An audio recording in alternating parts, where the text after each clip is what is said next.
अस्सलाम वालेकुम, मैं हूं रेहान तारिक और आप देख रहे हैं दस्तक। मुल्क में अदम इस्तेहकाम पैदा करने वाले अनासर इस वक्त सरगर्म है, लेकिन हुकूमत और पाक फौज मिलकर इन दहशतगर्दों और अमन के दुश्मनों के खिलाफ महाज सजाए हुए हैं। खास तौर पर खैबर पख्तूनख्वा और बलूचिस्तान, जहां भारत की हिमायत याफ्ता तंजीमें मुल्क के अमन को सबूताज करने की कोशिश कर रही हैं, ऐसे में इन दोनों सूबों में मिलिट्री बेस्ड ऑपरेशन जारी हैं और इन्हीं ऑपरेशंस के नतीजे में 7 से 11 अगस्त के दौरान ज़िला ज़ोब के सरहदी इलाके संबाजा में कार्रवाइयों में 50 दहशतगर्द जहन्नुम रसीद कर दिए गए हैं। अब ऐसे वक्त में जब पाकिस्तान दहशतगर्दों से निमटने के इंतजामात कर रहा है, वहीं पर अमेरिका जो कभी पाकिस्तान से डू बोर का मुतालबा करता था, वो पाकिस्तान की दहशतगर्दी के खिलाफ इकदामात को सराहते हुए BLA और TTP जैसी कलअदम तंजीमों के खिलाफ कार्रवाइयों में पाकिस्तान का साथ देने का फैसला कर चुका है।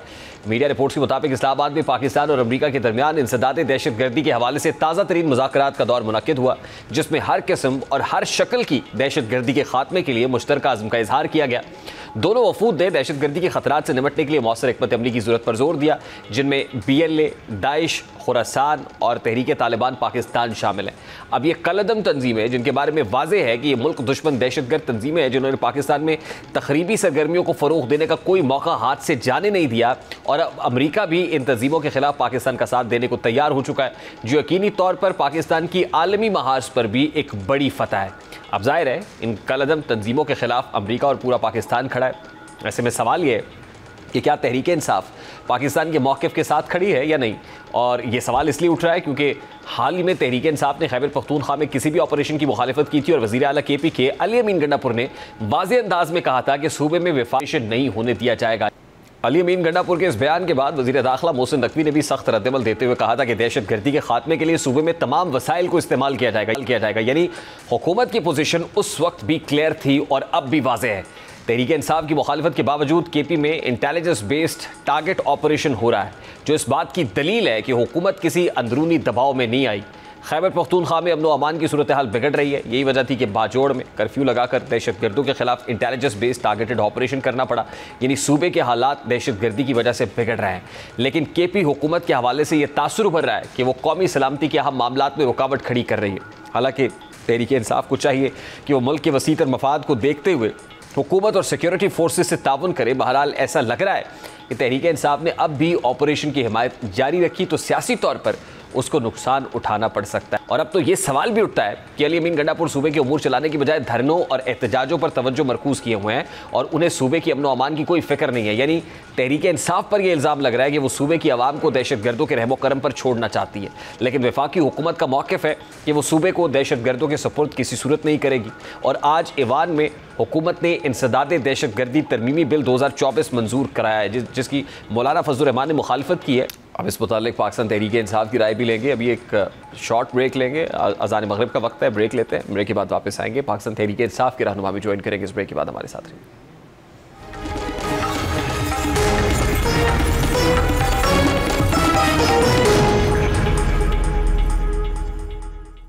इस वक्त पाकिस्तान तहरीक इंसाफ के रहनुमा सेनेटर हुमायूं मोहम्मद साहब ने भी ज्वाइन किया। अस्सलाम वालेकुम सेनेटर साहब, बहुत बहुत शुक्रिया आपके वक्त के लिए।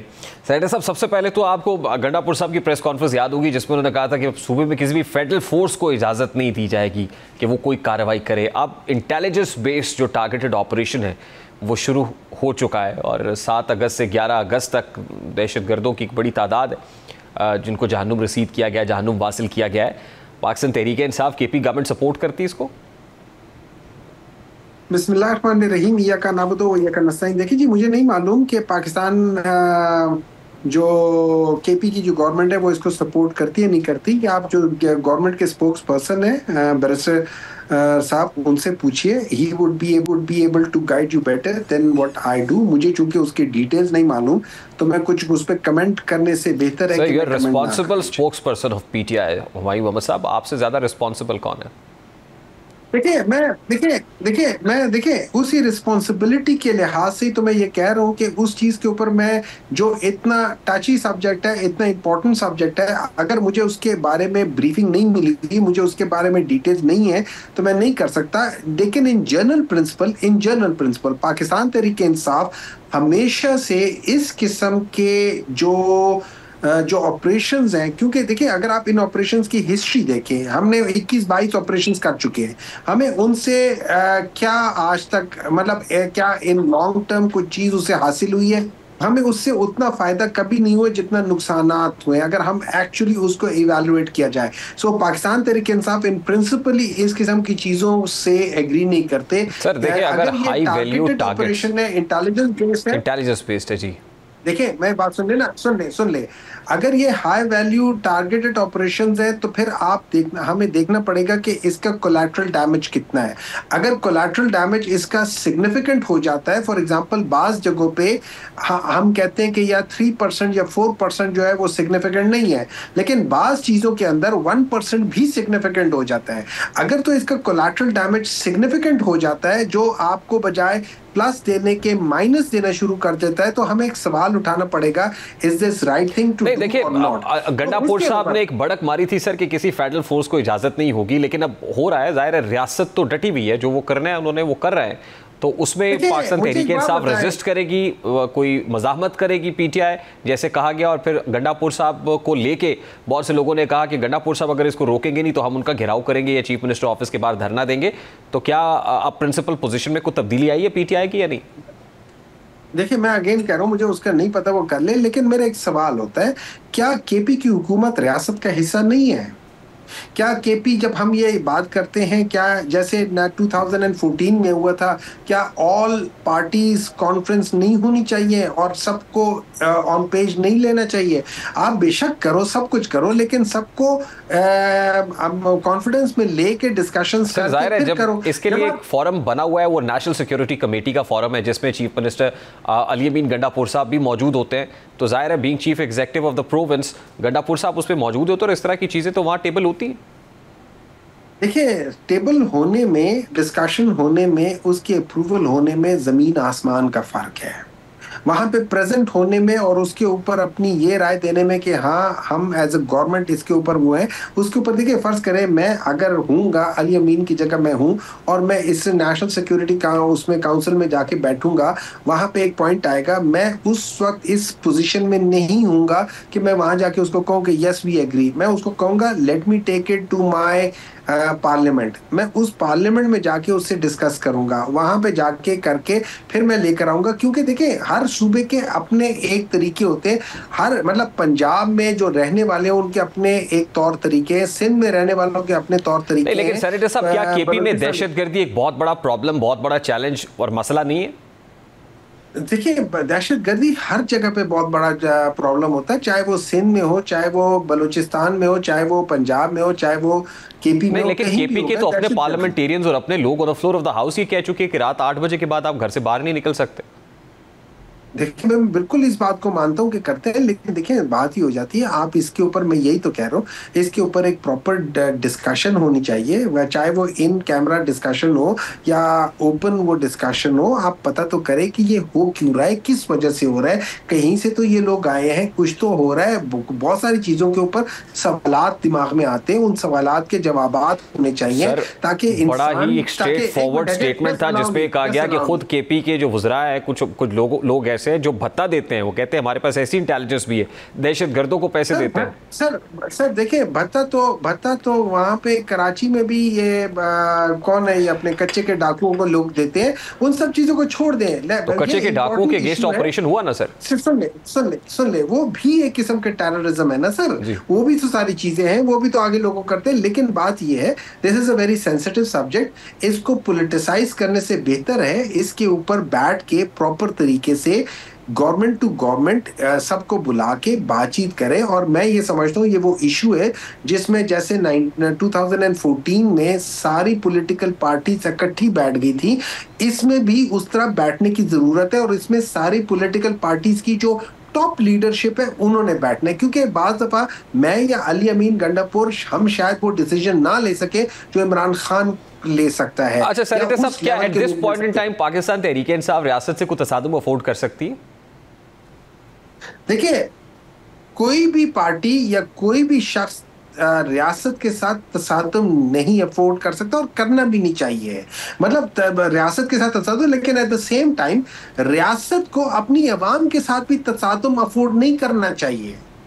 मैं उसके भी खिलाफ हूं कि रियासत अपने आप को बुलडोज करे अवाम के ऊपर और उनके ऊपर वो सब कुछ करे कि जो अवाम मेजॉरिटी के लिहाज से शायद उसको ना मानते हो। तो इन चीजों के लिहाज से इसके इन सारी चीजों के पीछे आपकी पॉलिटिकल बैकिंग और पॉलिटिकल बैकिंग के पीछे आपके अवाम की बैकिंग होना बहुत जरूरी है। इनमें से कोई एक चीज मिस होगी, चाहे वो अवाम की तरफ से रियासत के खिलाफ हो या रियासत की तरफ से अवाम के खिलाफ हो, it is not good for the country in general. बाप बेटे के खिलाफ हो जाए या बेटा बाप के खिलाफ हो जाए, ये दोनों चीजें गलत हैं। तो क्या केपी गवर्नमेंट खतरे में है? गलत होनी चाहिए। केपी गवर्नमेंट खतरे में, गंडापुर साहब की गवर्नमेंट खतरे में? देखिए मेरी बात सुने, मेरे लिए इस वक्त केपी की government is not a big issue, मेरे लिए पूरा Pakistan is a big issue. मुझे पाकिस्तान के अंदर प्रॉब्लम्स नजर आ रहे हैं, मुझे पाकिस्तान के अंदर पॉलिटिकल इंस्टेबिलिटी नजर आ रही है, मुझे पाकिस्तान के अंदर प्रोग्रेस नजर नहीं आ रहा, मुझे पाकिस्तान के अंदर रिग्रेशन नजर आ रही है। आज भी 4 साल बाद भी, 4 बजट्स के बाद भी, आज भी इन सब चीजों के लिहाज से मोदी कहता है वो CAA वाले हाईली रिस्क पर है। आज भी हमारी जो इकोनॉमी है, नंबर 2, ये आज भी 2021 तक नहीं पहुंची, ये सिर्फ पिछले 4 साल में हाईएस्ट है। दैट मींस ये जब से आए हुए उससे ये सबसे बेहतरीन है। लेकिन अब आज भी जब ये आए थे उससे पहले के हालात, तो आपके लिए तो फिर हालात बड़े कंड्यूसिव है सर। आप मैस मोबिलाइजेशन करें, इस हुकूमत पे दबाव डालें, हुकूमत को चलता करें, लेकिन वो भी आप करने में नाकाम है। 14 अगस्त का आपने डेडलाइन दी हुई थी, 14 अगस्त को निकलेंगे, लेकिन अब उसकी शक्ल भी कहा जा रहा है तब्दील कर दी गई है। वो एहतजाज नहीं होगा बल्कि वो कोई आज़ादी सेलिब्रेशन होगी। तो क्या पाकिस्तान तहरीक इंसाफ इस पोजीशन में नहीं? मुझे एक बात बताएं, डोंट मिस कोट पीपल। मैं आपको एक बात बताता हूँ, आपने इमरान खान की ट्वीट पढ़ी होगी, आपने अलीमा खान साहिबा की वो भी पढ़ी होगी जो उन्होंने आके कहा कि इमरान खान की, मैं उसी बात को, चूंकि नई बात नहीं है, मैं लोगों को याद दिलाना चाहता हूँ। मुझे उसमें ये बता दें, उसमें लिखा हुआ था कि 5 अगस्त, ये 5 अगस्त से पहले की बात है, कि 5 अगस्त को एहतजाज होगा और ये सिलसिला जारी रहेगा और 14 अगस्त को भरपूर तरीके से सारे निकलेंगे। वहां पे मुझे एक बात बता दें, उसमें कहाँ एहतजाज का लफ्ज इस्तेमाल हुआ है? नहीं, 14 अगस्त को यानी एहतजाज नहीं होगा, आप ये कह रहे हैं? नहीं, मैं ये नहीं कह रहा हूं कि एहतजाज, देखिए बात ये हो जाता है, एहतजाज करने के 2 तरीके हो सकते हैं। एक तरीका ये हो सकता है कि आप वहां पे जाके ये सड़कों पे निकल के आप जैसे नॉर्मल एहतजाज होता है, एक वो होता है। दूसरा एहतजाज ये भी हो सकता है ना कि मैं निकल रहा हूँ पाकिस्तान के साथ, पाकिस्तान की खातिर है, मेरे हाथ में पाकिस्तान का झंडा है, मैं रैली निकाल रहा हूँ, लेकिन दूसरे हाथ में मेरे पास PTI का झंडा है, लेकिन मैं निकल रहा हूँ एक किस्म की आजादी के लिए, लेकिन ये भी सिंबल दे रहा हूँ कि यार आज वो आजादी नहीं है, क्योंकि आज पाकिस्तान के अंदर जो शिक्के लगाई गई हैं, जो सेक्शंस लगाए गए हैं PTI के ऊपर, ये एग्जैक्टली वही सेक्शंस हैं जो लॉर्ड मैकॉले ने ब्रिटिश राज के जमाने में लगाए थे। तो मेरे लिहाज से, और फिर जज साहब खुद भी 1857 के जो म्यूटिनी है उससे रेफरेंस दे रहे पाकिस्तान तहरीक इंसाफ को। और वो म्यूटिनी करने वाले कौन लोग हैं? वो लोग हैं जिनका एंड रिजल्ट पाकिस्तान की आजादी, इंडिया की आजादी ब्रिटिश राज से थी।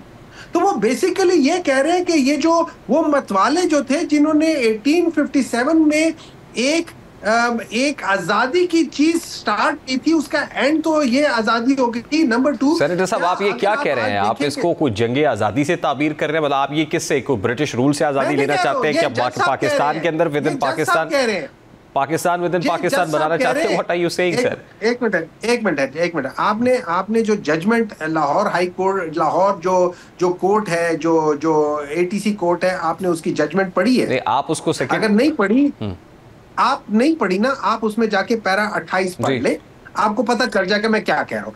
जज साहब कह रहे हैं कि PTI वाले इस तरह हैं जैसे 1857 में म्यूटिनी हुई थी। नहीं, आप उसको सच साबित कर रहे हैं? म्यूटिनी की थी। मैं सच साबित नहीं कह रहा, मैं कह रहा हूँ वो जज को पता ही नहीं वो बात क्या कर रहा था। ठीक, यानी कल जो है वो निकलेंगे, लेकिन जाहिर है वो एक हाथ में पाकिस्तान का झंडा और एक में PTI का लेके निकलेंगे और कोई मैसेज देंगे और ये पीसफुल प्रोटेस्ट होगा, आप ये कह रहे हैं? देखिए, हम तो हमेशा पीसफुल प्रोटेस्ट करते थे, दरमियान में लोगों ने गन डाला, तभी तो हम कहते थे कि एक जुडिशियल इंक्वायरी बिठा दो, सीसीटीवी निकाल के दिखा दो, उसमें जो चीज है, असल चीज तो सीसीटीवी है। अभी कल की बात है, कल हमारे लॉ मिनिस्टर साहब जो थे, उन्होंने सेनेट में कहा था कि जी हम लोगों ने देखा टीवी में कि ये भी हो रहा है, वो भी हो रहा है, फलाना भी हो रहा है। वो तो सारा सोशल मीडिया था। आपके जो एक्चुअल विटनेसेस या एक्चुअल आपकी जो चीज है, वो तो आपकी सीसीटीवी, जो क्लोज सर्किट टेलीविजन होता है, वो होंगे, वो बताएंगे। और ये सारी वो जगह जहां पे सीसीटीवी चल रहा होता है, वो आप दिखा दें। ये वीडियोस तो वैसे डीजीआईएसपीआर ने मुतादिद बार पूरी दुनिया को दिखाएंगे। हुमायूं मोहम्मद साहब, I have to take a break here sir. बहुत बहुत शुक्रिया सेनेटर हुमायूं तहरीक साहब के रहनुमा हमारे साथ मौजूद थे। एक ब्रेक लेते हैं, ब्रेक के बाद वापस आएंगे।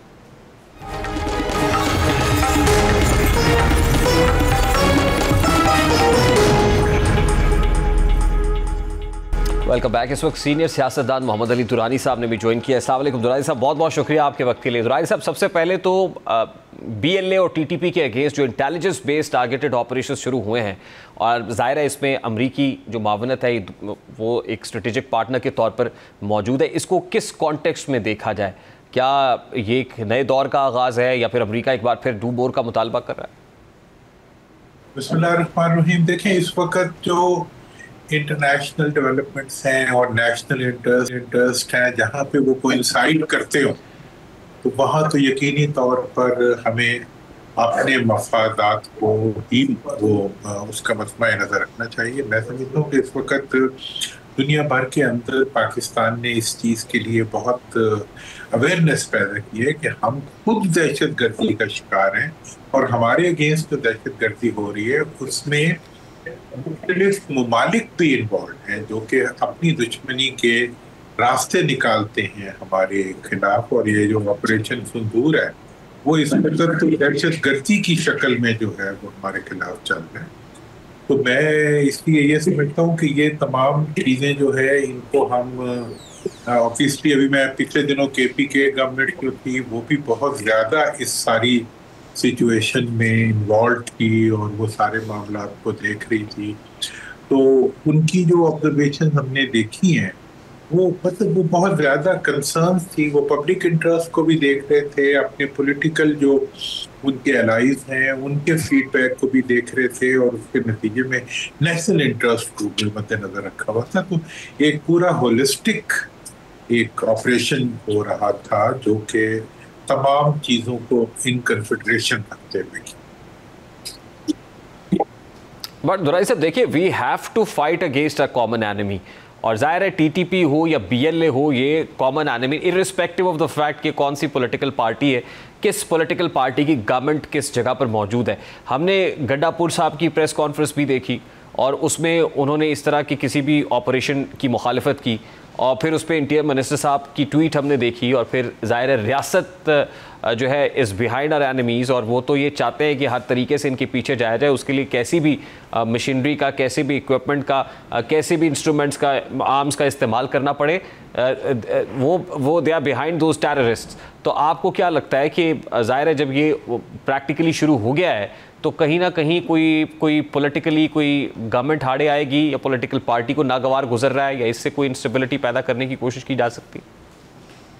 देखिए, शुरू में जो एक स्टेटमेंट आई वो थोड़ी सी इग्नोरेंस पे बेस्ड थी मेरे ख्याल, और उसके बाद ये हुआ कि उनकी गवर्नमेंट ने जब इस पूरे मामले के ऊपर डिस्कशंस की और जब वो उसमें इन्वॉल्व हुए, तो मैंने रिसेंट जो पिछला एक हफ्ता गुजरा है उसमें उनकी अप्रोच में बिल्कुल एक मुख्तलिफ अप्रोच हुई है, और इस वक्त वो बड़े भरपूर तरीके पे स्टेट के साथ ताउन कर रहे हैं कि मिनिमम कोलेटरल डैमेज के साथ, मिनिमम सिविलियन की डिस्प्लेसमेंट के साथ। और मेरी मुलाकात भी हुई थी बैरिस्टर सैफ से भी हुई, और दूसरे जो हुकूमती वो जिम्मेदारान हैं उनसे जो मेरी बातचीत हुई, उसमें मुझे ये एहसास हुआ कि वो उसी तरह सोच रहे हैं जिस तरह, देखें, एक होती है सियासत, एक होती है रियासत। जो रियासत के अमूर होते हैं वो सियासी मामलात से ऊपर होते हैं, और जब नेशनल इंटरेस्ट आ जाता है तो उसमें आपको अपने पॉलिटिकल इंटरेस्ट, देखिए भाई साहब, आइडियली तो ऐसा ही होना चाहिए, लेकिन प्रैक्टिकली हमने इसका मुख्तलिफ देखा है। मतलब वो पॉलिटिक्स पहले है और रियासती मामलात के अंदर भी पॉलिटिकल जो इंटरफेरेंस है उसको ज़्यादा शायद वेटेज दी जाती है। वो प्रेस कॉन्फ्रेंस भी इसी बात का मज़हर है। और फिर जाहिर है हमारा जो दुश्मन मीडिया है वो इस तरह की रिपोर्ट्स कर रहा है, बाजोड़ के अंदर इतने लोगों की नकल मकानी हो गई, इतने लोगों का घरों से निकल गए, वहाँ पे कर्फ्यू और ये सब चीज़ें हैं। तो कहीं ना कहीं एक पॉलिटिकल पार्टी या वो गवर्नमेंट जो है वो भी इसी तरह की बातें तो करती है कि शायद हमारे लोगों को कबूल नहीं है ऐसा कोई भी ऑपरेशन। मेरा ख्याल है कि जब इसमें इंटीरियर मिनिस्टर साहब ने इंटरवीन किया और उसके बाद स्टेट के जो ऑपरेटर्स हैं उन्होंने भी सारे मामलात में, देखें इसमें मैं केपीके के मामलात में आपको ये बताना चाहता हूँ कि वो हुकूमत और जो स्टेट मशीनरी है वो इसको बहुत केयरफुली डील कर रही है। और ये भी मैं इंफॉर्मेशन की बेस पे कह रहा हूँ कि केपीके गवर्नमेंट के साथ भी वो बहुत ज्यादा एंगेज्ड हैं और उनको ऑन बोर्ड रखते हुए चल रहे हैं सारे मामला को लेके। तो मैं जितना मेरा नॉलेज है मैं उस बुनियाद पे बड़े कॉन्फिडेंस से ये कह सकता हूँ कि वहाँ जो भी एक ऑपरेशन होगा उसमें वहाँ की गवर्नमेंट, वहाँ के अवाम और जो स्टेट मशीनरी है इंशाल्लाह वो हैंड इन ग्लव की तरह मूव करेंगे। देखिए ये अभी मैं आपको रिसेंट जो उन्होंने डिफरेंट जिरगे किए हैं और जो डिफरेंट कंसल्टेशन हुई हैं उसमें ये सवाल पूछा गया वहाँ के शहरियों से भी कि भाई आप बताएं ये जो सिचुएशन डेवलप हुई है इसको आप कैसे डील कर सकते हैं, क्या ऑपरेशन के बगैर, क्या आर्मी के ऑपरेशन के बगैर इतना बड़ा, जब वो अमेरिका का छोड़ा हुआ असला लेके वहां आए हुए हैं ना और हैवी उनके पास वेपनरी मौजूद है, इसको आप कैसे फेस करेंगे। तो ये तमाम जब अवेयरनेस पैदा की गई है तो इसके नतीजे में वहाँ एक सोच के अंदर एक बेहतरी आई है। और मैं ये समझता हूँ कि इस वक्त ये जो हिकमत है, और मैं ये स्टेट की कह रहा हूँ कि वो इस कन्फ्रंटेशन को बढ़ाने के बजाय वो इसको कम कर रहे हैं और वो इसमें ओपोनेंट्स या दुश्मन पैदा करने के बजाय वो हर पॉलिटिकल एलिमेंट को और हर जो वहाँ पे मौजूद इंडिविजुअल है उसको अपने राइट साइड पे करते हुए नेशनल इंटरेस्ट में मूव कर रही है हमारी स्टेट। ठीक, लेकिन आपको याद होगा जब गंडापुर साहब ने प्रेस कॉन्फ्रेंस की तो उसके बाद उनके अपने ही लोगों ने, पाकिस्तान तहरीक-ए-इंसाफ के लोगों ने ये कहना शुरू किया कि अगर आपने ऐसा कोई काम ना रुकवाया तो हम चीफ मिनिस्टर का घेराव करेंगे या चीफ मिनिस्टर ऑफिस के बाहर धरना देंगे, एहतजाज करेंगे। आपको लगता है कि but now PTI is decided to go with state, कि वो जो चाहते हैं जो in line with the state होनी चाहिए हमारी पॉलिसी, और अल्टीमेटली आपको लगता है कि इसका फ़ायदा होगा पाकिस्तान तहरीक-ए-इंसाफ को भी? देखें इसमें स्टेट की तरफ से एक चीज में जो पॉजिटिव रोल प्ले किया गया है कि वो ऐसे कोई स्टेट पार्टी नहीं। दुरानी साहब, अनफॉर्चुनेटली मुझे ब्रेक लेने का कहा जा रहा है। I have to take a very quick short break है। ब्रेक के बाद वापस आएंगे, गुफ्तगू को कंटिन्यू करेंगे, बड़ी इंपॉर्टेंट स्टोरी शेयर करेंगे इस ब्रेक के बाद। हमारे साथ रहिए।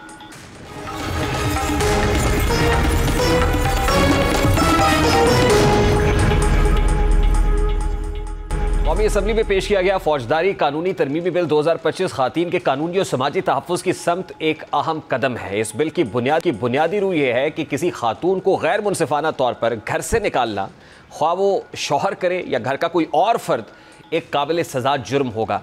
सदियों से जनूबी एशियाई माशरत में खातीन को घर के तकद्दुस से वाबस्ता समझा जाता रहा है, लेकिन बदकिस्मती से यही घर बाज़-औक़ात उनके लिए अदम तहफ़्फ़ुज़ की जगह भी बन जाता है।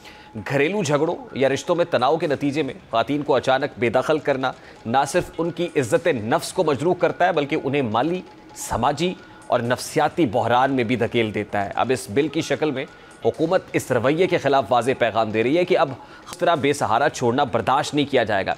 बिल के मुताबिक अगर शौहर या घर का कोई फ़र्द खातून को गैर मुनसिफाना तौर पर घर से निकालेगा तो उसे कम अज़ कम 3 माह और ज़्यादा से ज़्यादा 6 माह की कैद का सामना करना पड़ेगा। साथ ही 2 लाख रुपए तक जुर्माने की शक भी शामिल की गई है।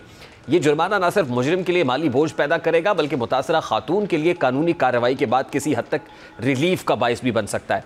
इस कानून का नफाज इस अमर को यकीनी बनाएगा कि खातून को महज गुस्से, अना या इंतकामी जज्बे की बुनियाद पर घर से बेदखल करने की रवायत ख़त्म हो। ये एक ऐसा कानूनी ब्रेक है जो घरेलू जुल्म की एक आम मगर नज़रअंदाज शुदा शक्ल के आगे लगाया जा रहा है। इस बिल में एक और अहम पहलू यह है कि इस जुर्म के मुकदमात की समाअत का इख्तियार फर्स्ट क्लास मजिस्ट्रेट को दिया जाएगा। इससे यह तवक्को है कि मुकदमात निस्बतन तेज़ी से निपटाए जा सकेंगे और मुतासरा खातीन को इंसाफ के उसूल में गैर ज़रूरी ताख़ीर का सामना नहीं करना पड़ेगा। पाकिस्तान में खातीन के तहफ़्फ़ुज़ से मुताल्लिक़ कानून तो मौजूद हैं, कवानीन पर अमल दरामद अक्सर सुस्त रवि या पेचीदा अदालती अमल के बायस मुतासर होता है। फर्स्ट क्लास मजिस्ट्रेट को इख्तियार देना एक अमली कदम है जो कानूनी अमल को तेज़ कर सकता है और मुतासरा खातीन को फौरी कानूनी सहारा फराहम कर सकता है। ये कानून खातीन के तहफ़्फ़ुज़ के लिए कई हवालों से मस्बत असरात मुरतब कर सकता है। सबसे पहले ये घरेलू रिश्तों में ताकत के अदम तवाज़ुन को कम करने की समत एक इशारा है। अक्सर देखा गया है कि माली तौर पर कमज़ोर या समाजी तौर पर गैर खुद मुख्तार खातीन को आसानी से धमका कर घर से निकाल दिया जाता है। इस बिल की मौजूदगी में ऐसी खातीन जान सकेंगी कि उनके पीछे रियासती कानून खड़ा है और अगर उनके साथ ज़्यादती हो तो वो कानूनी चाराजूई कर सकती हैं। ये कानूनी ढाल ना सिर्फ खातीन को तहफ़्फ़ुज़ फराहम करेगी बल्कि मुमकिना तौर पर ऐसे वाक़यात की रोकथाम भी करेगी, क्योंकि मुजरिम जान लेंगे कि इस अमल का नतीजा जेल और जुर्माना हो सकता है। दूसरा अहम पहलू यह है कि बिल खातीन के समाजी मकाम को मजबूत करने में मददगार होगा। पाकिस्तान में बहुत सी खातीन अपनी शादीशुदा ज़िंदगी में सिर्फ इस खौफ से खामोशी इख्तियार कर लेती हैं कि अगर वो शौहर या ससुराल के रवैये पर एतराज़ करेंगी तो उन्हें घर से निकाल दिया जाएगा और वापस जाएगी तो कोई जगह मौजूद नहीं होगी। ये कानून इस खौफ को कम कर सकता है, क्योंकि अब घर से बेदखली कोई निजी ख़ानदानी मामला नहीं बल्कि एक मुजरिमाना फेल होगा जिस पर रियासत कार्रवाई करेगी। प्रोग्राम का वक्त अपने इख्तिताम को पहुंचात होगी इंशाअल्लाह कल। अपना रखिए ख्याल। अल्लाह हाफ़िज़।